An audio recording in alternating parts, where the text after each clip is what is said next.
Hello everyone, I'm your host Thomas28 and welcome back to Cuboid Outpost. So as we left off last episode, we are now we were already fully, what's the word, reliant? Is it? Self-reliant is I think the word, with our food production, but now we can make even more variety of food, which I filled up my inventory here.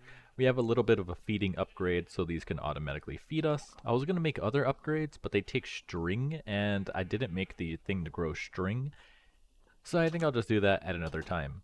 But for now, we delve into Chapter 3, a new appreciation starting with Baste the Rainbow. I wonder why it's based and not just taste, because basting is like what you do to a chicken or a turkey. Not quite sure why you would baste a furnace. Anyway though, it's pretty standard. We're just going to be making a rainbow furnace, which will take copper, iron, gold, all of the other stuff. But we are just going to be making a rainbow furnace, and the rainbow core is the thing that's actually required. Now, it's actually not that amazing, honestly, from what I remember. And do I have enough crafting space here? Let's see, my molecular assembler pile is full. So we're just going to have to add to that. We're going to need a couple pattern processors. Let's add 10. I'm out of quartz. Man, this is so annoying. Quartz is probably the only bottleneck that still exists because there's no way to generate. Well, technically, no, I could fully automate quartz because if you take a look here, we can get quartz from washing soul sand. Soul sand can be made from haunting sand, and sand can be made just by, let's say I want regular sand. There we go, sand. And sand, we can produce an infinite amount of it. So it's really not that difficult to do. It would just take a little bit of a doohickey, which honestly, if I need more quartz just for AE2, it might be worth setting up. And there we go. I got distracted, but now we have a doohickey to generate nether quartz. Pretty easy to set up, honestly. I just built it off of the original haunting machine. So now sand comes out of here, gets haunted into soul sand comes back out and gets washed into nether quartz and gold nuggets. We don't really need the gold nuggets because we have infinite gold, but we do need the quartz. So it is a pseudo infinite supply of nether quartz that I'll just have to hook up to our AE system. So now that was like 15 minutes we won't get back, but now we can do our original goal of adding more thingamabobs. You know what's funny?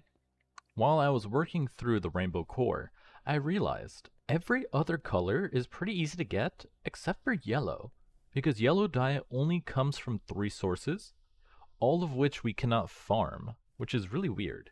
So in order to get the dandelions needed for yellow dye, I ruined my kitchen, but started producing grass blocks. So if we grab a little bit of bone meal, we should be able to get a couple of yellow flowers, yellow dandelions, to make our yellow dye. So I'll go ahead and add it like to the right over here, give these guys a little bit of color, and now we just gotta bone meal a couple of times until we get yellow. And there we go, 13, not a ton, but we only need to craft 1 rainbow core, so 13 yellow dye should be enough. Alright, so now that I've taught the AE system that we can make blaze rods by compressing blaze powder in the multi-servo press, we should be able to fully automate the entire thing within AE. So now if I just tell it to craft 1 rainbow core, it should just work. There's really nothing in here that is too difficult to get outside of the only thing I didn't automate is slime ball and then the dyes. Everything else is fully automated. So we just hit start and we wait for everything to craft. And for some reason it's stuck. Not quite sure why, so we'll just turn it off, try doing it again. I think it got stuck with the glass, I'm not really sure. Oh, I think I know what happened. I think the system thought it had enough glass, but it actually didn't. And it threw an error. And there we go. 1 rainbow core completed. But now to actually, finish off the quest line, we have to actually hold every single furnace in our inventory, get some rainbow plating, and actually make a rainbow furnace in addition to the rainbow core. And rainbow plating is pretty expensive, but it is just all the furnaces we already crafted. So if we just tell this to do this, and then add 1 for the crystal furnace, like so, and then add 1 for the Eye of Ender, we should be good to go. So let me add these. Let's see, we don't have Ender Pearls in the system yet. They're all just sitting in this drawer over here. So we'll just grab these. Man, are you serious? I've been sifting crushed endstone for how long? and we've only gotten like less than 2 stacks. That's crazy. But now we can go ahead and craft 8 rainbow plating. Okay, so now in one fell swoop, if I just grab all of these out of here. Oh, I need obsidian. Obsidian. Oh, there it is. And crystal. That should finish everything. Oh wait, I need blaze rods in my hand. Blaze rods. Craft 2 of these. Should craft fast, because I threw in some upgrades in the machine. And there we go. The rainbow core is completed. Now we can just collect all of this, and it just gives you a bunch of upgrades we don't really need. This part's optional, don't really need to do that. But now, oh interesting, I didn't actually craft a rainbow furnace, so let's go ahead and craft this guy. Rainbow plating, rainbow core, rainbow furnace. And with that, base the rainbow is completed. Now if you didn't know, the rainbow furnace is one really fast, but you can also make it generate like 20,000 RF per tick, which is pretty nice. And in this pack, actually very easy to do, mostly because, you know, the singularity research generator means we never run out of fuel, so all the furnaces are always running. The only issue is I don't need that much power yet, so I'll probably do that at another time.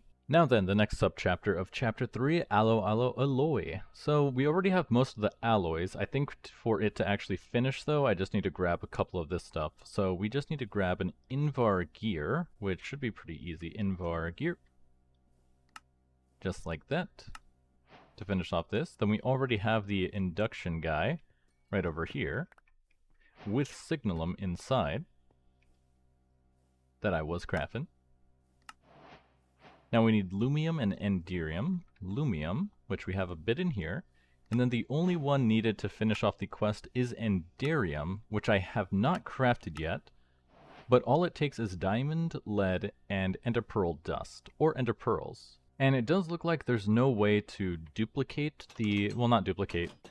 There's no way to get double the dust from the pearls. So that really is just a very slow way to get it. Interesting. Is there... I'm so silly. I was thinking, is there another way to get ender pearls? Yes, just make a mob farm, which is coming up. So now if we type enderium, grab some ender pearls, grab some lead and diamond, we could just come to our induction smelter, throw that inside. Oh, it has to be diamond dust. Do I have a pulverizer right here? Alright, 1 stack of diamond dust, which I did not need to throw into the AE system. Let me pull that back out. Throw that in here. And now we can make enderium very, very slowly. Let's see, I could probably chuck some upgrades in here, make it go a little bit faster. Let's see, upgrade you. We'll take some signalum gears. Upgrade you again into this. And I did forget that this is the version that has integral components to upgrade the machines and not upgrading the machine itself. I kind of forgot about that. I guess a good way to remember is if the machine already has 4 augment slots, then it requires integral components to go faster. If it doesn't, then it needs the kits to upgrade it to a higher tier. But now we have the enderium ingots, and that completes a ton of quests. And now to finish this off, we are going to need black iron, which is just iron and black dye. So we're going to go ahead and just make this an auto craft, which is going to be very fast. Encode the pattern for this, and encode the pattern for black dye. There's a lot of ways to do it. Not sure what the best one would be, but I think I'll just go with the charcoal version, because we could just turn all of our wood into charcoal in our smelting factory, which is pretty fast. So now that I see that black dye is crafting, we can go ahead and just craft a bunch of these black iron ingots for extended crafting, and finish that off.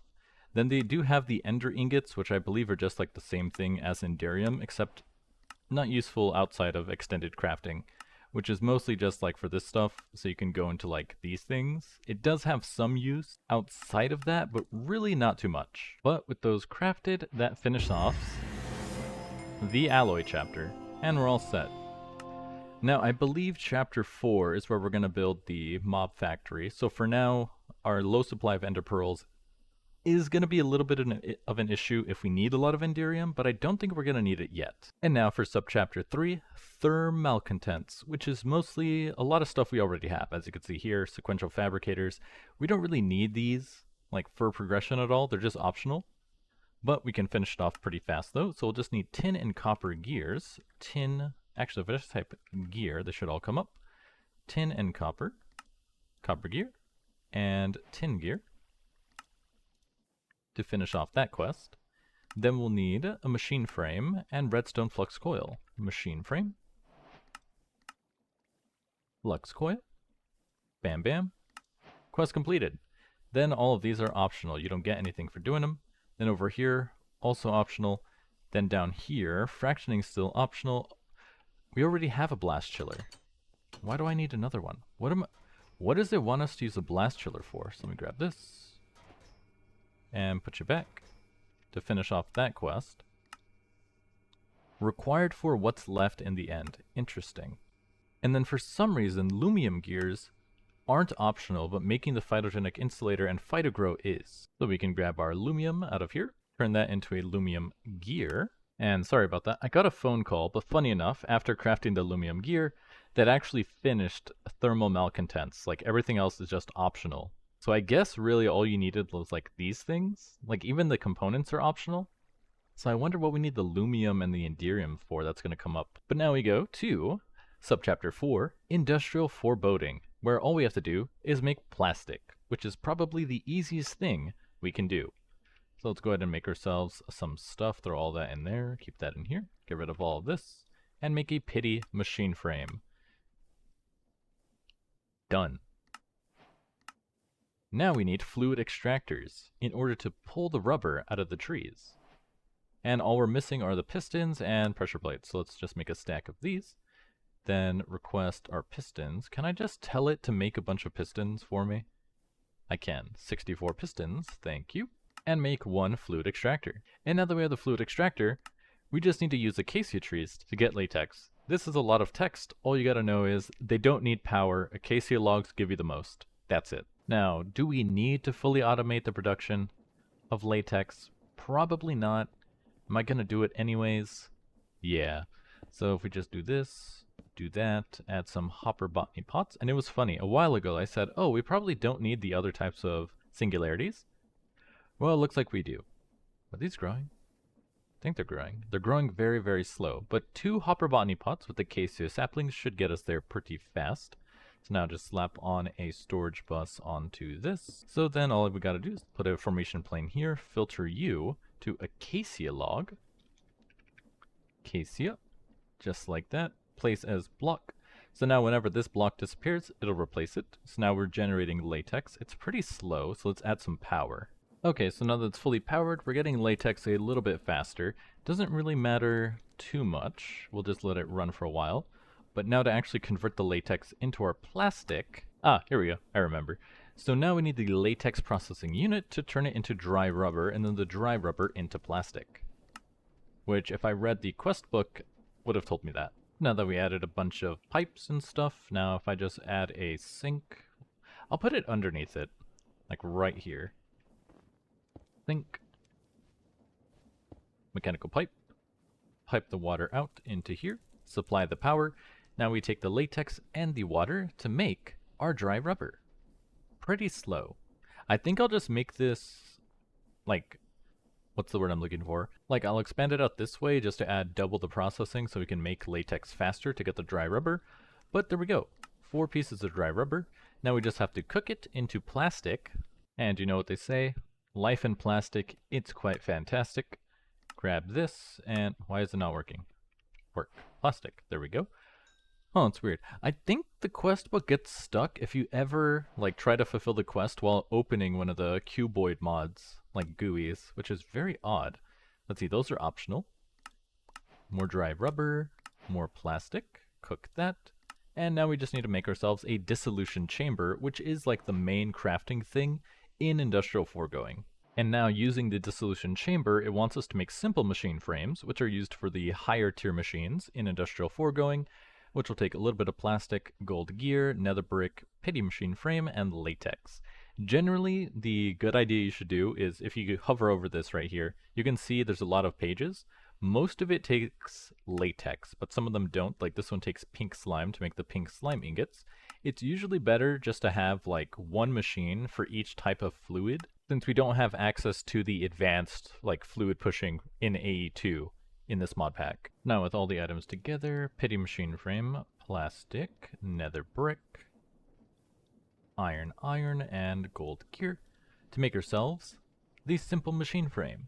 Now, if I remember correctly, you should be able to automate this with AE2. It's just a little annoying because of how the dissolution chamber handles inputs, but I do believe it's possible. And there we go, simple machine frame. An industrial foreboding quest completed, which only leaves one more, Powah to the person, which will let us generate massive amounts of energy. Not sure what we're going to need that for, but we'll be able to do it. Now I will say, at least this should all go pretty smoothly, so it all starts with the dielectric paste, and a lot of it. Then you need horizontal rods, which is just iron bars, and dielectric paste. And in addition to making horizontal rods, you can also make, you guessed it, vertical rods. Then you're going to need capacitors, so I'm just going to tell this to go ahead and make a bunch of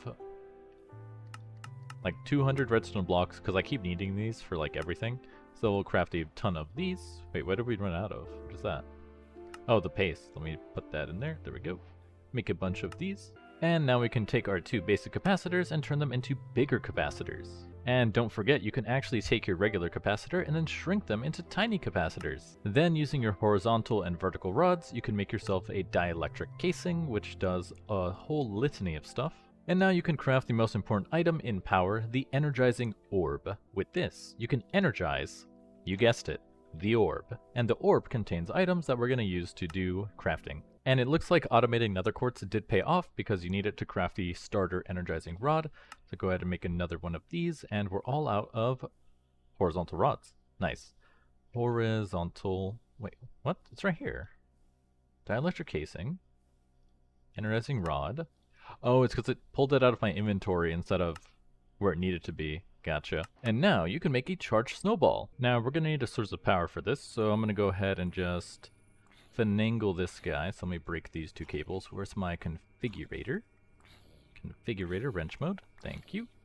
And add ultimate cables here. Ultimate cable there, here, and I guess I'll just bring it out this way. Shouldn't really cause any issues, like so.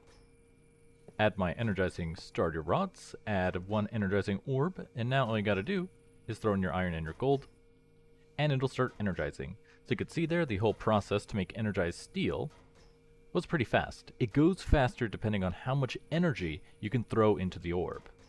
Now what is annoying is that you can't really, like, as you can see there, you can right click to put two items inside and then take them out. But if you do something like that and keep right clicking it, you can keep putting the same item inside, but that's no longer a valid craft. So like you could do 5 iron and 1 gold, it doesn't work. It's looking for a craft that takes 5 iron and 1 gold, which doesn't exist. Luckily though, you can still automate this in AE2, you just have to switch the pattern provider to blocking mode so that it does pay attention to what's inside the inventory, which makes automation pretty easy. And I do believe they have like an XNet automation version of it, which does like the same thing. But now that we have energized steel, time to be a squirrel, what does that mean? Oh, because it's talking about automating the usage of the energizing orb. Thank you.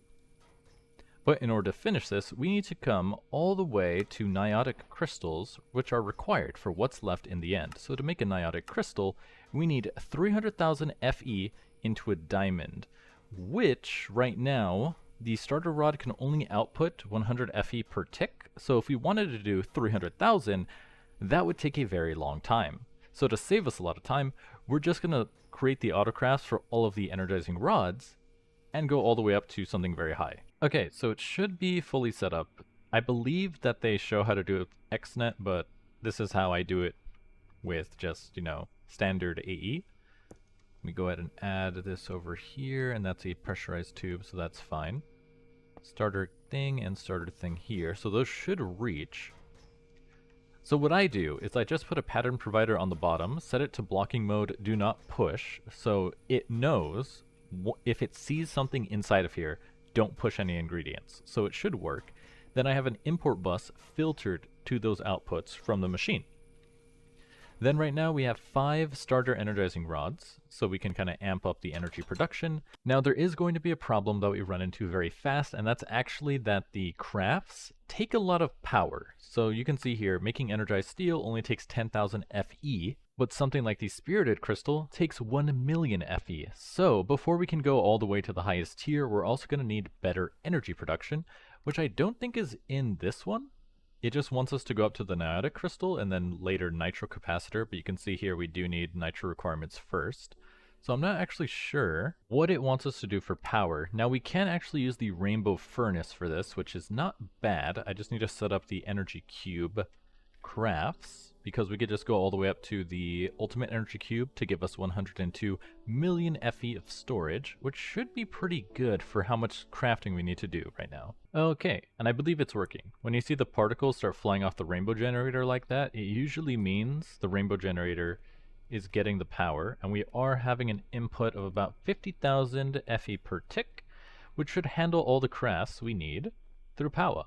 So now if we come out over here, and I type in energize, let's see, we need to make a basic one. So let's see if this works, because sometimes it has an issue with using the energizing rods here, so let's see if it actually has that problem. Okay, no, it doesn't look like it's having any issues. Okay, that's good.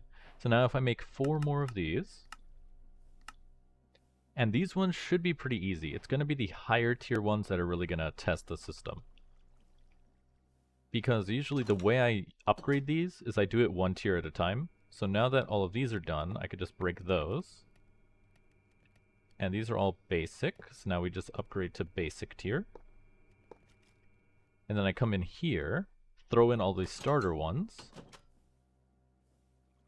And now if I go, instead of basic, I always forget the tier. Starter, basic, hardened. So now we want a hardened. So now if I want 5 of these, to craft, basic, to craft, available starters. Okay, perfect. That's what I like to see. I remember in Stone Block 4, they had this issue, where for some reason, it would just ignore the lower tier ones if you use them out in the world. But you can see now it's crafting the hardened ones, and if we come out over here, we should see the energized steel getting crafted, as you can see there. So now it is working as intended. I could probably throw in some acceleration cards here to make this go a little bit faster with extracting, but the energizing rods can output more power, which decreases the crafting time overall. So now we have 5 hardened ones. And we're going to repeat this until we go to the highest tier we can, which should be the spirited tier, because these ones just take, yeah, emeralds. The nitro tier is where it's going to take, you know, a lot more stuff. As you can see, nether stars and blaze lanterns and blazing crystal. But you do get 16 of them, but it does take 20 million FE to craft, so it is the most expensive. Now to actually progress the quest, I do have to hold a hardened capacitor in my hand, which is needed for these guys, so it should craft it. Yep, there we go, 2 hardened capacitors. And finish those off to get some more. Now we need to hold a blazing crystal and then make the blazing tier, and then hold a niotic, make the niotic tier, hold the spirited, make the spirited tier, and then we'll stop there. And now with millions of power gone down the drain, we have 5 spirited energizing rods. So you can see they're filling up with 4 million FE each pretty fast, but the ultimate energy cube can keep them stocked up. And even though the rainbow energy furnace isn't going to be running for too much longer, we should have a big enough buffer anyway. And I gotta say, I do like that the quest gives you 1, because I like to make them in stacks of 5, in groups of 5, so I only have to craft 4 to get 1 more. You can just get away with 1, but then it is slower than if you add, you know, more than 1, you know what I mean? Like, you don't have to make it go that slow. I just prefer 5 because I think it's like a neat number. But to progress up to Nitro Crystal, we do have to go and complete this dependency, Star-Crossed Blubber, exploring the nether regions, as you can see there. But that is the start of Chapter 4. Now, I did want to see what actually happens when you charge a snowball. I've never done this before. Quest completed, charge snowball. Like, can I throw it at a mob, and does it, like, do something? Because I don't think I've actually crafted this before. 6 ender pearls. So there's a spider over there. Let's see what happens when we throw a charged snowball at the spider. Never actually crafted this item before. Interesting. Huh. So it lets you call down lightning. That can actually give you a pretty good use case for making charged creepers. I wonder, is there a way to make a charged creeper explode, like, on purpose?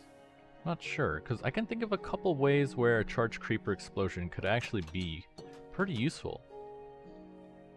And I didn't even use the wrench from Powah here, but I'll store it for now.